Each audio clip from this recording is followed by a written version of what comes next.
आता आपण एक विषय जो नव्याने समजून घेणार आहोत. खरं पंचायतींच्या वर निवडून आलेले प्रतिनिधी जे असतात त्या प्रतिनिधींना काय अधिकार असतात, ग्रामपंचायतीचे अधिकार काय आहेत, ग्रामपंचायतीच्या मार्फत राबवल्या जाणाऱ्या योजनांवर त्यांचं नियंत्रण किती असतं, त्यामुळे मुख्यतः पंचायतीच्या लोकप्रतिनिधींचे अधिकार आणि त्यांना करावयाची कामं म्हणजे लोकप्रतिनिधी म्हणजे पंचायतीवर निवडून आलेले सरपंच, उपसरपंच, सदस्य यांचे अधिकार, जबाबदारी आणि कर्तव्य ही आपण आता खरं समजून घ्यायची आहेत. आपण सगळेजण पंचायतीवर निवडून आलेले असाल किंवा पंचायतीला आपण मतदान करून मतदार म्हणून त्या गावातले असाल किंवा आपण पंचायतीने स्थापन केलेल्या वेगळ्या समितीचे सदस्य असू. मुळात आपल्याला पंचायतीचा कारभार कशासाठी चालवायचा असतो तर भारताच्या राज्यघटनेच्या कलम 40वे जे सूत्र आहे ते असं म्हणतंय की प्रत्येक गावामध्ये गावाला लोकशाहीमध्ये कारभार करायचा अधिकार आहे आणि त्यामुळे गाव पातळीवर स्थानिक स्वशासन म्हणून ग्रामपंचायतीने काम केलं पाहिजे. आणि हे स्थानिक स्वशासन कशासाठी तर गावामध्ये आर्थिक विकासाचे कार्यक्रम राबवून समाजाला पुढे नेणं, तसंच समाज परिवर्तन सामाजिक न्यायातून साध्य करणं. म्हणजे सामाजिक न्याय आणि आर्थिक विकास हे दोन उद्दिष्ट ठेवून जेव्हा ग्रामपंचायत काम करणार आहे तेव्हा आपले अधिकार या दोन गोष्टींशी जास्ती करून जोडलेले. दुसरं, लोकशाहीत लोकांचं राज्य असतं आणि लोकांसाठी कारभार असतो, तो लोकप्रतिनिधी करणार आहेत. त्या लोकप्रतिनिधी म्हणून आपल्याला जे कारभार करायचे आहेत याच्या करता पंचायतीमध्ये महाराष्ट्र ग्रामपंचायत राज्यामध्ये महाराष्ट्र ग्रामपंचायत अधिनियम 1958चा आपल्याकडे अस्तित्वात आहे. हा अधिनियम अस्तित्वात आल्यापासून गावागावामध्ये प्रत्येक गावाला एक ग्रामपंचायत असली पाहिजे. कधी कधी होतं काय की एक गावापेक्षा अधिक गावं येऊन एक ग्रुप ग्रामपंचायत होते. या ग्रामपंचायतीमध्ये निवडून आलेल्या सदस्यांची संख्या आधीच्या सत्रामध्ये आपण समजून घेतलीच आहे, त्याची रचनाही आपण समजून घेतलेली आहात. तुम्ही सगळे निवडून आलात तेव्हा तुम्हालाही निवडणुका कशा होतात हे माहितीये. परंतु या सगळ्या ह्याच्यामध्ये एकेका गावामध्ये 7 ते 17 किमान सदस्य असतात आणि या 17 लोकांमधनं किंवा 7 लोकांमधनं जी काही असेल ती संख्या विषम असते. कारण विषम संख्या ठेवण्यामागे कारण आहे, जेव्हा गावामध्ये एखादा मतभेदाचा मुद्दा येतो त्या विषय मताला टाकला तर त्या मताला टाकल्यानंतर त्याच्यामधनं निर्णयाकडे जायला ज्यांना सर्वात जास्ती मतं मिळाली तो निर्णय होतो. तेव्हा 7, 9, 11, 13, 15 आणि 17 अशी संख्या आहे. आणि हे जेव्हा निवडून येतात तेव्हा निवडून आलेले सदस्य आपल्यामधनं एकाची सरपंच म्हणून निवडणूक करतात. अर्थात 73व्या घटना दुरुस्तीनंतर सरपंच पद राखीव झालंय तेव्हा बहुमताने नाही तर राखीव जागेंवर जी उमेदवार असतील पात्र त्याच्यातनं सरपंच निवडला जातो, पुढे उपसरपंच निवडला जातो.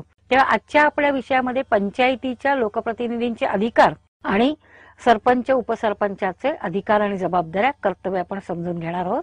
याच्याच बरोबर आपल्याला काय करता येणं, कुठे अडचणी येत असतील तर मार्ग कसा शोधायचा आहे, कोण त्रास देत असेल तर त्याचा बंदोबस्त कसा करायचा आहे हेही आपल्याला समजून घेता येईल.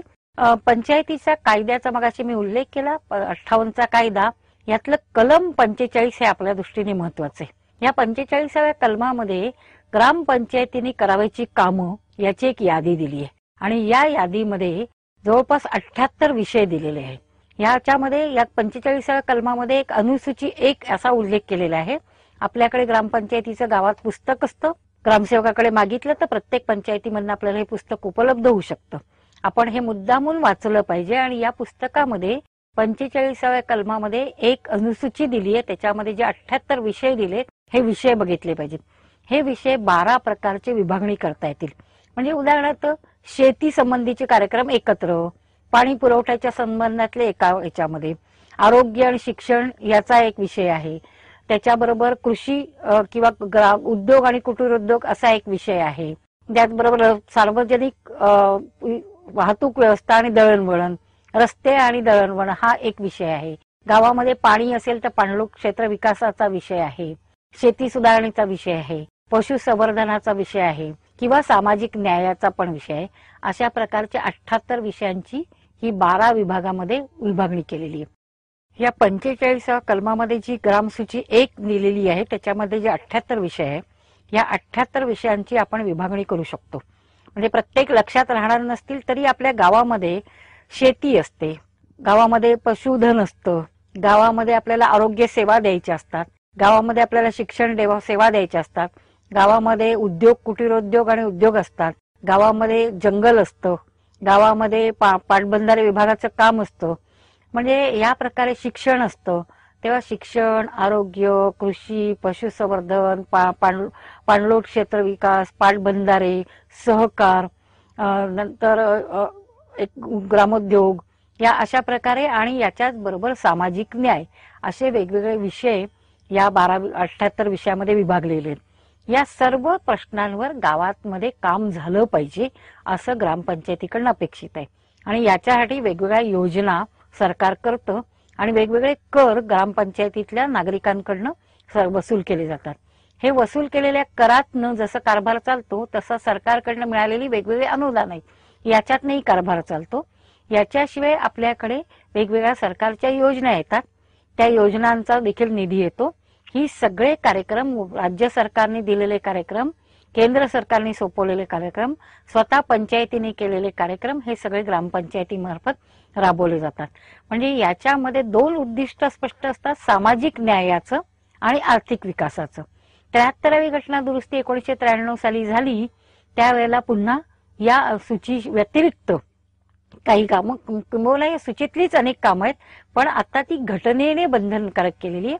घटनेने आपल्या ग्रामपंचायतींना याच्या पुढे केवळ अंमलबजावणी करणारी यंत्रणा नाही, तर स्थानिक स्वराज्य संस्था किंवा स्थानिक स्वशासन संस्था म्हणून मान्यता दिली. याचा अर्थ आपण त्या विषयासंबंधीतल्या केवळ योजनांची अंमलबजावणी करायची नाहीये, तर त्या योजना कशा बनतात, त्या नियोजनापासून, त्या योजनांची अंमलबजावणीपासून, त्याच्यावर देखरेख ठेवण्यापासून त्याचं मूल्यमापन करेपर्यंत या 4 टप्प्यावर गावकरी म्हणजे नागरिक ज्यांच्या मार्फत ग्रामसभा बनते, ती ग्रामसभा, निवडून आलेले लोकप्रतिनिधी यांनी हा कारभार चालवायचा आहे आणि त्यांना सरकारी कर्मचाऱ्यांनी मदत करायची. आता या 73व्या घटना दुरुस्तीनंतर जो वेगळा दर्जा मिळाला, त्यावेळेला प्रत्येकाने गावाची कामं कोणती किंवा गावातली ग्रामपंचायत, जिल्हा परिषद, पंचायत समिती या तिघांना मिळून जी पंचायत राज म्हणतात त्यांची कामं कोणती याची एक विभागणी करून दिली आहे. म्हणजे कसं असतं पहा, की गावामध्ये असतात पोलीस पाटील, राज्यामध्ये असतो पोलीस आणि केंद्रामध्ये असतो सैनिक. आता सैनिकावर किंवा मिलिटरी ज्याला म्हणतो त्याच्यावर राज्याचं नियंत्रण नसतं, ते केंद्र सरकारचं. पण पोलिसावर गावाचं नियंत्रण नसतं, तर ते राज्य सरकारचं. पण पोलीस पाटलावरचं नियंत्रण कोणाचं असेल, तर ते ग्रामपंचायतीचं. म्हणजे अशी विषयांची वाटणी, केंद्र सरकारचे विषय कोणते, राज्य सरकारचे विषय कोणते आणि पंचायत राजचे विषय कोणते याची विभागणी केली आहे. आणि या विभागणीनुसार एक अनुसूची नव्याने जोडली गेली आहे आणि ही 11वी अनुसूची म्हणून ओळखली जाते. या अनुसूचीमध्ये 29 विषय दिलेले आहेत. आता इथे विषयांची संख्या पंचायतीच्या महाराष्ट्राच्या कायद्यापेक्षा कमी जरी दिसली तरी हे 29 विषय अत्यंत महत्वाचे आहेत. या 29 विषयामधले 11 विषय हे आर्थिक विकासाशी संबंधित आहेत. उदाहरणार्थ शेतीचा संबंध आहे, पाणी पुरवठ्याचा संबंध आहे. या प्रकारच्या 11 विषय हे आपल्याकडे विकासाशी संबंधित, आर्थिक विकासाशी संबंधित आहेत. तर 13 विषय हे समाज कल्याण किंवा लोकांचं, दुर्बळ घटकांचं हित आणि संरक्षण आणि कल्याण याच्याशी निगडीत आहेत. आणि 5 विषय हे मुख्य विषय, अशी विभागणी सरळ करता येईल. म्हणजे त्याच्यामध्ये रेशन व्यवस्था गावामध्ये असते, त्याला आपण सार्वजनिक वितरण व्यवस्था म्हणतो. आजवर याच्यावरचं नियंत्रण कोणाचं होतं, तर ती दिल्लीला धान्य गोळा होतं, गावात येतं. गावामध्ये गहू खात नाहीत लोक, पण रेशनवर गहू मिळतो, तांदूळ मिळत नाही, अशा आपण चर्चा करतो. परंतु आता हे सार्वजनिक वितरण याचा निर्णय ग्रामपंचायतीकडे किंवा पंचायत राजमधल्या जिल्हा परिषदांकडे आहे. हे 29 विषय कोणते समजून घ्यायला हवे आणि याच्या संबंधातल्या 112 योजना ज्या वेगवेगळ्या खात्यामार्फत राबवल्या जातात, या राज्य सरकारने जिल्हा परिषदांकडे आणि त्यांच्या मार्फत पंचायत समिती, ग्रामपंचायतीकडे सोपवलेल्या आहेत. या 112 योजनांमध्ये आता केवळ योजना संपवून चालत नाही, तर योजनांबरोबर त्याच्याकरता आवश्यक असणारा निधी आणि त्याच्यासाठी आवश्यक असणारा कर्मचारी वर्ग हा सुद्धा आता पंचायतीकडे आलेला आहे. याचाच अर्थ योजना बनवायच्या असतील तर याच्या पुढे या संबंधातल्या सगळ्या योजनांचं लाभार्थ्यांची निवड कोणी करायची, तर ती ग्रामसभेमध्ये ग्रामपंचायतीमार्फत करून घ्यायची आहे. ते लाभार्थी निवडल्यानंतर कोणाला योजना द्यायच्या, कोणत्या योजना द्यायचा याचा निर्णय देखील ग्रामपंचायतीमार्फत ग्रामसभेमध्ये घेतला जायचा आहे. जर गावामध्ये शेती विकासाचा कार्यक्रम, मग त्याच्यामध्ये कृषी खात्यामार्फत राबवल्या जाणाऱ्या योजना असतील, मग त्याच्यामध्ये शेतामध्ये करायचे प्रयोग असतील, शेतामध्ये लावायची बियाणी असतील, शेताला द्यायचं पाणी पुरवठा असेल, शेतामध्ये जमिनीची बांधबंदिस्ती मृदसंधारण करायचं असेल, हे सगळे कार्यक्रम पंचायती मार्फत राबवले गेले पाहिजेत. हे आज घडीला सगळ्या वेगवेगळ्या खात्यामार्फत राबवले जातात आणि पंचायतीला असं वाटतं आपला त्याच्याशी काही संबंध नाही. पण आज हे सगळे कार्यक्रम पंचायतीने राबवायचे आहेत. हे लक्षात घेतल्यानंतर आपल्याला वेगवेगळ्या खात्यांमार्फत राबवणाऱ्या योजना, म्हणजे उदाहरणार्थ मगाशी शेतीचा सांगितलं, तसा शिक्षणाबद्दल प्रत्येक गावामध्ये शाळा जशी असते तशीच अंगणवाडी पण असते आणि तसेच अनौपचारिक किंवा प्रौढ साक्षरतेचे वर्ग देखील चालतात. या सगळ्यांवर आपल्याला नियंत्रण कसं ठेवता येईल हे पाहता आलं पाहिजे. याच्याकरता पुन्हा ग्रामपंचायतीमध्ये ग्रामसभेमार्फत समित्यांची निवड केली जाते आणि या समित्यांमार्फत ह्या पंचायतीवर नियंत्रण ठेवलं जातं. आपण वेगळ्या धड्यामध्ये याचा अभ्यास केलेला आहे की गावात कोणत्या समित्या असतात. ग्राम शिक्षण समिती असते, आरोग्य पाणी पुरवठा समिती असते, तसंच पंचायतीमार्फत वेगवेगळ्या समित्या, बांधकाम समिती असते, आरोग्य समिती असते. या अनेक समित्या आपल्याला नेमता येतात. या समित्यांमार्फत गावामध्ये कार्यक्रम राबवले जातात, ज्याच्यामध्ये गावामध्ये सहकारी चळवळ, एकमेकाच्या सहाय्याने कार्यक्रम, एकमेकाच्या सहकार्याने कार्यक्रम आणि एकमेकाच्या सर्वांच्या विकासाचे कार्यक्रम आणि ज्याच्यामध्ये दुबळ्या वर्गांना संरक्षण मिळेल असे कार्यक्रम राबवले जातात. ग्रामपंचायतीमार्फत दुबळ्या वर्गांना संरक्षण देणं, ग्रामपंचायतीचा आर्थिक विकास करणं, सामाजिक न्यायासाठीचा कार्यक्रम राबवणं आणि शासनाने सोपवलेल्या वेगवेगळ्या योजना आणि ग्रामपंचायत कायदा आणि घटना दुरुस्तीच्या 11व्या अनुसूचित सोपवलेले विषय याची अंमलबजावणी करणं हे पंचायतीचं आणि पंचायतीवर निवडून आलेल्या लोकप्रतिनिधींचं काम आहे. आता याची मुख्य जबाबदारी कोणाची असते, तर ती मुख्य जबाबदारी ही सरपंचांची आणि त्यांना मदत करणाऱ्या ग्रामसेवकांची आणि सरपंचाच्या अनुपस्थितीमध्ये उपसरपंचाची असते. आता सरपंच काय करणार किंवा सरपंचांची जबाबदारी काय आहे ही आपण बघूया. आणि या सर्व कामासाठी सरपंचाची जबाबदारी वेगवेगळ्या प्रकारची असते. त्यात पहिली एक, दर महिन्याला निवडून आलेल्या पंचायतीच्या सदस्यांची मासिक सभा घेणं हे सरपंचाचं पहिलं काम आहे. जर सरपंचांनी अशी सभा बोलवल्या नाहीत तर त्याचं सरपंच पद जाऊ शकतं, हे आपण लक्षात ठेवलं पाहिजे. याच्यासाठी, या सर्व कामासाठी, या कारभारासाठी त्याला ग्रामसेवकाची मदत होऊ शकते. त्याची मदत घ्यायची पण मुख्य जबाबदारी ही सरपंचाची.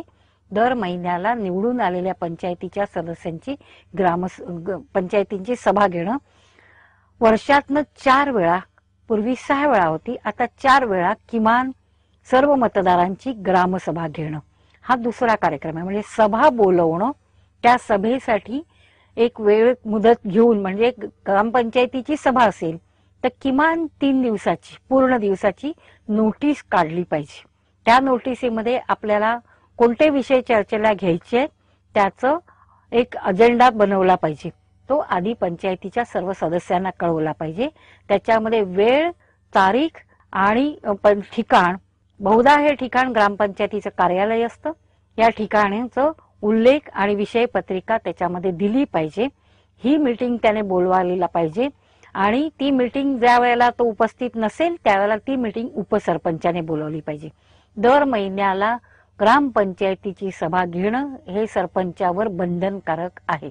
दुसरी आपल्याकडे जबाबदारी असते गावाचं महसूल गोळा करणं. म्हणजे वेगवेगळे करातनं कारभार चालतो तेव्हा हे कर गोळा होतात का नाही हे केवळ ग्रामसेवक गोळा करत नाही.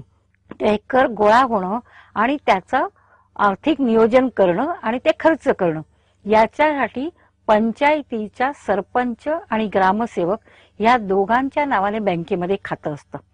वेगवेगळी खाती असतात. एक पंचायतीच्या नावाचं खातं असतं, हे कधीच संपत नाही किंवा रद्द होत नाही. पंचायतीची 5 वर्षांनी बॉडी बदलते, नवीन सदस्य येतील, त्या सह्या सरपंचाच्या असतात, पण पंचायतीच्या नावाचं खातं ग्रामसेवक आणि सरपंच यांच्या नावाने चालतं.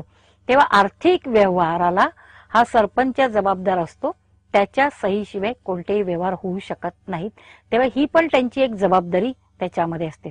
दुसरी जबाबदारी आर्थिक या जबाबदारी सारखीच महसूल वाढवण्याकरता गावामध्ये काय काय साधनं आहेत हे गावामध्ये उदाहरणार्थ तळ आहे, तर तळ्यामध्ये माशाचं बी सोडून मत्स्यपालनाचं एखादा ठेका देऊन त्या मासेमारी करायला लोकांना रोजगार देणं आणि तसंच पंचायतीचं उत्पन्न वाढवणं.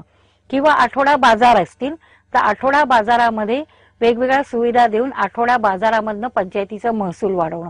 गावामध्ये जत्रा असेल तर जत्रेच्या ह्याच्यातनं गावामध्ये कर रूपाने महसूल गोळा करणं. कधी कर असेल, कधी फी असेल, कधी दंड असेल, या सर्व कधी करायचे ह्याच्यावर देखरेख ठेवून हा आर्थिक व्यवहारावर सुद्धा पंचायतीचं मुख्य म्हणून सरपंचाला लक्ष ठेवायचं असतं आणि त्याच्या सहीने सगळा कारभार चालत असतो. तिसरं, नोव्हेंबर महिन्यामध्ये ग्रामपंचायतीच्या ग्रामसभेच्या मदतीने पुढील वर्षाचं नियोजन करून त्याचं अंदाजपत्रक राज्य सरकारकडे पाठवायचं असतं. त्याने जर सरपंचाच्या मदतीने जर हे कोणी केलं नाही ग्रामसभेने तर डिसेंबर पर्यंत त्यांनी पाठवलं नाही तर जानेवारीमध्ये ग्रामसेवक स्वतःच्या मर्जीने हे बजेट तयार करतो. त्यामुळे त्याच्या मर्जीवर अवलंबून राहावं लागतं. ते लागायचं नसेल तर आपलं अंदाजपत्रक वेळेमध्ये करून घेण्याची जबाबदारी ही ग्रामसभेच्या बरोबर बसून ही सरपंचाची असते. त्याची पूर्वतयारी त्याला करावी लागते. दुसरं, अनेक योजना पूर्ण होतात. उदाहरणार्थ नळ पाणी पुरवठा योजना, त्याच्यात नळ आले गावात, पाण्याची टाकी बांधली किंवा विहीर बांधली किंवा शाळेमध्ये एखादी इमारत बांधली, याची मालकी ही सरकारची असते. पण कधी कधी या योजना जिल्हा परिषदेकडनं किंवा शासनाकडनं ग्रामपंचायतीकडे सोपवल्या जातात.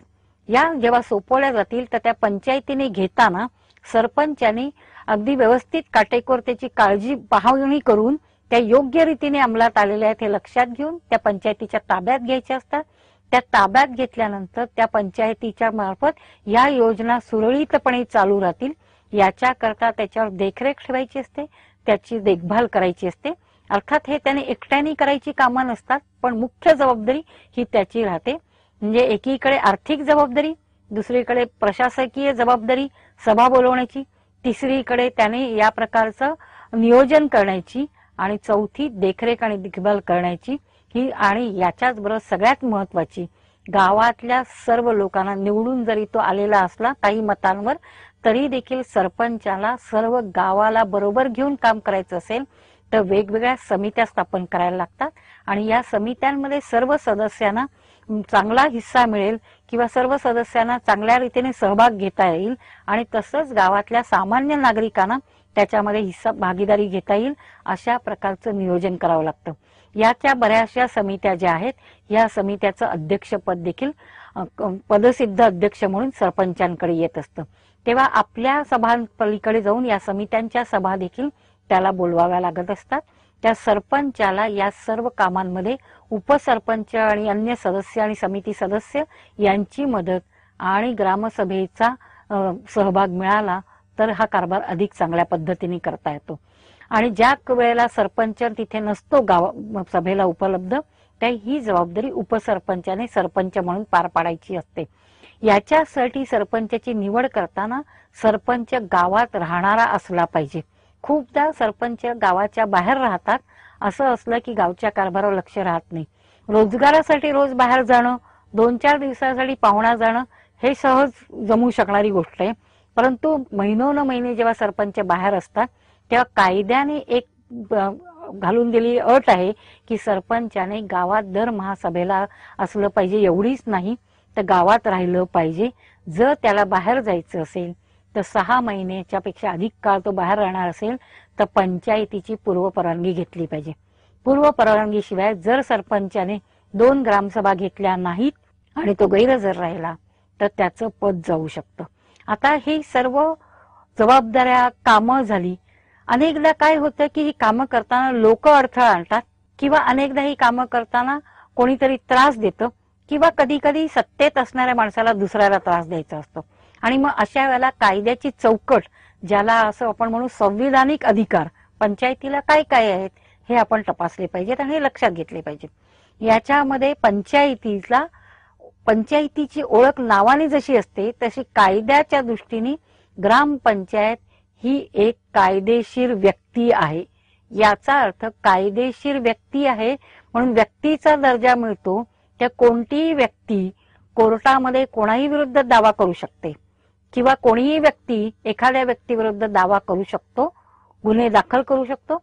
तसंच ग्रामपंचायत कोणाच्याही विरुद्ध फौजदारी दावा खटला करू शकते, दिवाणी दावा दाखल करू शकते. ग्रामपंचायतीवर देखील दावा दाखल केला जाऊ शकतो. तेव्हा कायद्याच्या दृष्टीने ग्रामपंचायत ही एक कायदेशीर व्यक्ती आहे आणि पंचायतीला हे दावे करण्याचा अधिकार आहे. हे आपण खूपदा दावे कशासाठी केले जातात, तर गावामध्ये कर वसुली करताना किंवा गावामध्ये कोणाने तरी घर बांधलं आणि त्या घर बांधताना परवानगी त्याला दिली नाही तर त्याच्या विरुद्धचे दावेवरती कोर्टात होऊ शकतात. त्या घरपट्टीची वसुली असेल, करांची वसुली असेल. खूपदा शहरीकरण आता आपल्याकडे होते आणि शहरामध्ये मोठ्या मोठ्या कंपन्या किंवा हाऊसिंग सोसायट्या गावामध्ये येतात आणि मग त्यांचा कर देत नाहीत. अशा वेळेला त्यांच्या विरुद्ध दावा दाखल करून ही त्यांच्या मालमत्तेवर जप्ती आणून देखील ग्रामपंचायतीला ही वसुली करता येते आणि ते सरपंच करू शकतात. दुसरीकडे गावामध्ये खूपदा मोठी मोठी लोक आपल्या पदाचा गैरवापर करत किंवा पैशाच्या दबावावर किंवा दांडगाईच्या जोरावर अतिक्रमण करतात. काही वेळेला गावातली गरीब माणसं देखील नाईलाजाने सरकारी जागेवर अतिक्रमण करतात. तेव्हा इथे सरपंचाने आपला स्वतःचा सतसत विवेक बुद्धीचा वापर करून हे अतिक्रमण हटवायचं ठरवलं तर अतिक्रमण हटवण्याकरता पंचायतीला अधिकार आहेत आणि त्याच्याकरता सरपंच पोलिसांची मदत देखील घेऊ शकतात. याच्या पलीकडे ज्या वेळेला ह्या कर वसुली किंवा आपल्याला अतिक्रमण हटवणं याच्या पलीकडे ज्या वेळेला एखादा सरपंच किंवा उपसरपंच किंवा पंचायतीचा सदस्य किंवा ग्रामसेवक किंवा कोणताही सामान्य नागरिक पंचायतीच्या पैशाचा किंवा पंचायतीच्या वस्तूंचा गैरवापर करतो, त्याचा अपहार करतो, तर आतापर्यंत अशा तक्रारी आपण खूपदा ऐकतो. हा जेव्हा अपहार होतो किंवा अशा प्रकारचा गैरवापर होतो तेव्हा त्याची वसुली तर त्यांच्याकडनं केलीच पाहिजे, पण त्यांच्या विरुद्ध फौजदारी गुन्हे देखील दाखल करण्याची तरतूद आता नवीन आदेशानुसार करण्यात आलेली आहे. तेव्हा पंचायतीच्या कारभारात परस्पर ग्रामसेवक आणि सरपंचांनी घोटाळे केले तर पूर्वी ग्रामपंचायतीच्या सरपंचाला जबाबदार धरलं जात होतं. आता सरपंच, उपसरपंच, सदस्य आणि जे कोणी त्याच्यात गुंतलेले हे सर्वच जण फौजदारी खटल्याला सामोरे जायला सरकारच्या नियमाप्रमाणे बांधिले. तेव्हा हा त्याच्यामधला एक आहे. आणि सगळ्यात महत्वाचं ह्याच्यामध्ये कोणालाही अपात्र असेल तर त्याला हटवणं किंवा एखादा गैरवापर करणाऱ्याला पदावर दूर करणं हा देखील एक प्रकारे कायद्याने दिलेला अधिकार आहे आणि तो आपल्याला वेळोवेळी वापरता येऊ शकतो. त्याचा दुरुपयोग होणार नाही याची मात्र काळजी घ्यावी लागते. कारण महिला आरक्षणात निवडून आल्या त्यावेळेला महिलांना आरक्षण मिळालं हे राखीव जागेमुळे मिळालं. ते कुठे त्याने स्वेच्छेने आले नव्हत्या, सरकारने त्यांना एक संधी दिलेली होती. अशा वेळेला कुटुंबातल्या किंवा समाजातल्या लोकांना बाईने खुर्चीवर बसणं मान्य नव्हतं आणि मग त्यावेळेला महिलांच्या सरपंचावर खूपशे अविश्वास ठराव येऊ लागले. आणि मग अविश्वास ठराव कोणावर आणायचा त्याचं कारण दिलं पाहिजे असं कुठेही कायद्यात नाही. तेव्हा बायकांवरच्या अविश्वास, स्त्री सरपंचांवरच्या अविश्वास ठरावाबद्दल सरकारने त्याची दखल घेऊन कायद्यात दुरुस्ती केली. आता याच्या पुढे राखीव जागेवर जी स्त्री सरपंच झालेली असेल तिच्यावर 6 महिन्याच्या आत तर अविश्वास ठराव आणता येत नाही, परंतु जो काही येईल तो आता 3/4 बहुमत असल्याशिवाय मंजूर होणार नाही. खुल्या जागेवर निवडून आलेल्या स्त्रीच्या बाबतीमध्ये मात्र 2/3 बहुमत आहे. बाकीच्या बाबतीत 3/4 बहुमतानेच हा ठराव मंजूर होतो. तेव्हा कुठे त्रास द्यायचा म्हणून हे साधन वापरलं जातं, पण कुठे संरक्षण म्हणून, कुठे करवसुली आपण कोणी बुडवतात म्हणून, तर कुठे कर वसुली करण्यासाठी म्हणून. शेवटी आपले अधिकार आणि आपले कार्यकक्षात जर आपण नीट समजून घेतल्या तर पंचायतीचा कारभार करणं पंचायतीच्या सदस्यांना सहज सुरळीत होणार आहे. कारण आपण कुठेही याचं औपचारिक शिक्षण घेतलेलं नाही. कायद्यामध्ये तरतुदी आहेत, त्या पंचायतीच्या कायद्यात आपण वाचू शकतो, पण कायद्याची तरतूद पुरेशी नसते. त्याच्याकरता वेगवेगळ्या शासनाने काढलेल्या मार्गदर्शक सूचना असतात आणि ह्या पंचायतीत दर महिन्याला पाठवल्या जातात. ग्रामसेवकांकडे ते आलेले असतात. तर आपण ते आदेश कोणते आलेले ते पाहिले पाहिजेत. सरपंचाने ग्रामसेवकावर विसंबून नुसतं राहून चालत नाही. त्यांनी जे मीटिंगमध्ये मिनिट्स घेतलेले आहेत ते मिनिट्स योग्य पद्धतीने घेतले आहेत का नाही, ठरलेले निर्णय त्याच्यात लिहिले आहेत का नाही, पंचायतीचं किती मालमत्ता आहे त्या मालमत्ता रजिस्टर भरलं आहे का नाही, पंचायतीमध्ये जो खर्च झालेला आहे तो खर्च बिलाप्रमाणे किंवा टेंडर काढायचं असेल तर टेंडरप्रमाणे जे नियम सांगितले त्या नियमाप्रमाणे होतोय का नाही हे सर्व त्याच्यामध्ये पाहणं अत्यंत गरजेचं असतं. त्या सरपंचाने पण जागं राहावं लागतं. उपसरपंचाने सुद्धा मला कोणती जबाबदारी नाही असं म्हणून बाजूला राहता कामा नये आणि सदस्यांना आम्हाला पद नाही असं म्हणता येणार नाही. त्या गावातल्या सामान्य नागरिकाचं सगळ्यांनी जागं राहिलं आणि आपली जबाबदारी आणि अधिकार आणि कर्तव्य समजून घेतली पाहिजेत. त्याच्यासाठी वेगवेगळी पुस्तकं पंचायतीमध्ये येतात. ह्या विषयाचा आज आपण प्राथमिक अभ्यास केलेला आहे. अधिक खोलात जाऊन अभ्यास करायचा असेल तर आपल्याला वेगवेगळे आदेश वाचावे लागतील.